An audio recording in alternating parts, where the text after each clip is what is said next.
فصل نهم. سرمایه‌داری گایا. دنیا را به مکانی بهتر تبدیل دهید. بار خود را بکشید. دورنمای دراز مدت داشته باشید. به نتیجه های اقدامات خود توجه کنید. پیروزی های بزرگ نتیجه پیروزی های کوچکی سرشمار هستند. با مسئله های بزرگ روبرو شوید.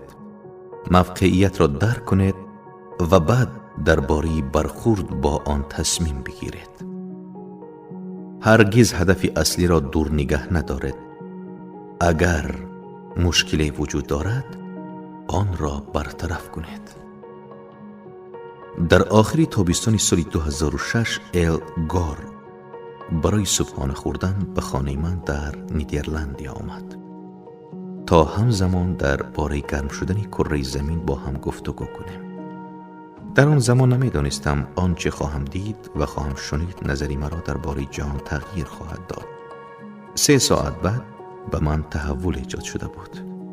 اما چی تحول در من ایجاد شده بود؟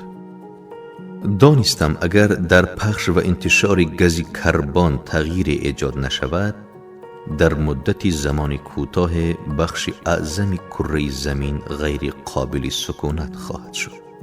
این یک حقیقتی تکان دهنده است که بیشتر مردم منکر آن می شوند یا اصولا نمی خواهند به این موضوع فکر کنند. آنها فکر می کنند به عنوان یک فرد کار از آنها ساخته نیست. به همین دلیل مسئولیت را از خود دور می کنند. اما من نمی توانم این کار را بکنم. وقتی کاری باید انجام شود لازم است این کار را بکنیم. مهم نیست چقدر بزرگ است و مهم نیست راه حل چقدر دشوار است. اگر بدانم مشکلی در کار وجود دارد و من در موضعی هستم که می توانم کمک کنم، حد اکثر تلاش خود را می کنم تا کاری را که می توانم انجام دهم. مسیر درک علمی واقعی در پس تغییرات آب و هوا بسیار طولانی است و به روزگار بر می گردد که من مجله استودنت را تولید می کردم. ما نیمی از شب را به بحث درباره موضوعهای مختلف می گذراندیم. مانند بسیاری از کسانی که در دهه‌های 60 و 70 بزرگ شدند، من همیشه به موضوعهای آب و هوایی علاقه‌مند بودم. سال 1972 که اولین آلبوم ویرجین موزیک را تهیه می کردیم، جیمز لاولاک جوان فرضیه‌های درباره طرز کار سیاره خاکی ارائه کرد و اسم آن را نظریه گایا گذاشت. او معتقد بود که زمین یک ارگانیسم زنده بسیار بزرگ است که در آن بخش‌های مختلف اکوسیستم، مجموعی جانوران و محیط طبیعی، مجموعی هر کدام ارگانیسم‌های زنده و کامپتنت‌های غیر زنده را گویند که در آن گردش ماده به عمل می آید. بومسازگان می گویند با دیگر بخش‌ها در تعامل هستند. اگرچه در ظاهر ارتباط و پیوندی میان آنها وجود ندارد. او این فرضیه را عنوان کرد که اگر حتی یک بخش از سیستم سیاره زیر فشار و استرس قرار گیرد، زمین به طور خود به خود واکنش نشان می دهد تا مسئله را از میان بردارد. به عباره دیگر زمین خودش را بهبود می بخشد. مفهوم مادر، زمین، بخش از فرهنگ انسانی از زمان است که تشکل یافته ایم. اما دیگر نمی توانیم امیدوار باشیم که اقدامهای ما در یک بخش از سیاره مجزا از بقیه شرایط است و روی سیاره تأثیر نمی گذارند. از بین بردن جنگل‌ها، افزایش تولید گاز کربنی، زراعتکاری کردن، آلودگی و حتی ماهیگیری بیش از اندازه همه روی سیاره خاکی ما تأثیری زیاد می‌گذارد. در تمام تاریخ انسانیت، حتی وقت جمعیت زیاد شد، کره خاکی ما توانسته خودش را بهبود بخشد. اما در قرن گذشته مالهای صنعتی شدن و رشد جمعیت به سرعت بی سابقه افزایش یافته است. من هرگز با جیمز لاولاک شخصا ملاقات نداشتم، اما به یاد دارم که درباره این موضوعها با جاناتان پارید صحبت می کردم. او بعد از سالهای 1970 یکی از دوستان من بود. صحبت ما بیشتر بر سر موضوعهای محیط زیست بود.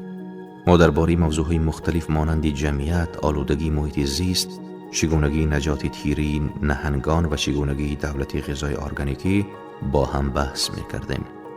اما تا دهه سال 1990 برداشت و تصور درباره تغییرات آب و هوایی نداشتیم. به طور کلی به نظر می رسید احساس انتظاری درباره بحث‌های محیط زیست وجود ندارد. برغم باران‌های اسیدی، بارانی که حاوی اسیدی‌های حاصل از واکنش‌های کیمیایی در جو زمین است. از بین رفتن جنگل‌های آمازون که افریقا، فیلیپین و گیوینی نو در سال 1965، سوراخ شدن لایه اوزون در قطب جنوب، بحث‌های سیاسی از جمله کارپرتایی، رکود در سطح جهان و تروریسم نقش مهمتر پیدا کردند. حتی وقت مارگریت تتچر سروزیر بریتانیای کبیر سال 1989 هشدار جدی درباره شرایط بدی محیط زیست داد و از گرم شدن کره خاک به عنوان یک فاجعه نام برد، کسی به سخنش توجه جدی نکرد. و این در حالی است که انتشار گاز کربونیک بزرگترین علت گرم شدن کره زمین است و گرم شدن کره زمین بیشترین خطر را در این سیاره خاکی به وجود خواهد آورد. البته طبیعت همیشه گاز کربونیک را در فضا رها کرده، اما تا زمانی که یک فاجعه بزرگ در جهان صورت بیگانه پیدا نکرده بود، تولید گاز کربونیک طبیعی تعادل طبیعی را مخلوط نکرده بود. به زبان ساده، گیاهان گاز کربن را میگیرند و آن را با اکسیژن تبدیل میکنند. در این شرایط تنها چیزی که احتیاج داریم درخت است. با توجه به نظر کارشناسان، انسانها با اعمال و رفتار ندانسته خود و شتاب آنها برای پیشرفت سبب می شود جهان همچون به گرم شدن ادامه دهد و به طور غیر قابل پیش بینی دنیا را به سمت فاجعه بکشاند. در حال حاضر در امریکا 200 شهر تحت تاثیر گرم شدن هوا آسیب‌های را متحمل شدند و از در پاریس یا توکیو هم از این بهتر نیست. بیمی آن می رود بسیاری از کسانی که در خانه‌هایشان از کولر استفاده نمی کنند بمیرند. در 15 سال گذشته طوفان‌ها و بارش‌های طوفانی شدت گرفتند. در بسیاری از نقطه‌هایی که قبلا طوفان و گردبادهای هولانگیز نداشتیم، این بلاها را تجربه می‌کنیم. بسیاری از بحث‌های مسئله‌های محیط زیست وابسته به سیاست است و کمتر از علم بهره دارند. اگرچه می‌توان گفت که از سال 2000 و بعد به جنبه‌های علمی بیشتر توجه می‌شود. به اعتقاد من این موضوع نگرش علمی می‌طلبد. مردم نمی‌خواهند حرف‌های کسل کننده و ناراحت کننده بشنوند. مردم می‌خواهند با خیال راحت زندگی کنند. آنها دلیل برای تغییر نمی‌بینند. می‌گویند کمی آفتاب بیشتر چه مشکلی دارد؟ مردم دوست می‌دارند حمام آفتاب بگیرند. مردم می‌بینند ساختمان‌ها در آتش می‌سوزند، اما زحمت آن را به خود نمی‌دهند که دست به کپسول شوند و آتش را خاموش کنند. من کسی نیستم که دست به کپسول آتش نشانی نزنم. این موضوع درس‌های آموختنی فراوان دارد. نه تنها برای من، بلکه برای همین مردم. همین ما می‌توانیم در این شرایط نقش ایفا کنیم. در سطح‌های شخصی، دولتی و تجارتی می‌توانیم به طور غیر مستقیم در قالب گروه‌های فشار عمل کنیم تا منطق را به زندگی بازگردانیم. ما در ویرجین به دقت در این باره بحث کردیم و تصمیم گرفتیم در شیوه کار خود در سطح جهان تغییرات ایجاد کنیم. در حال حاضر امریکا از چین وام میگیرد تا سوزشواری بخرد و این سوزشواری را در شرایطی میسوزاند که سیاره خاکی ما را نابود میسازد. این کمال حماقت است. لازم است همه جنبه‌های آن را تغییر دهیم.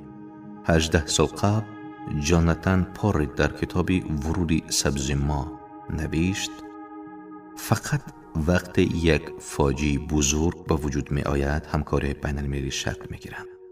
البته امیدهای به آن راهکار هست، اما با ریسک فراوان.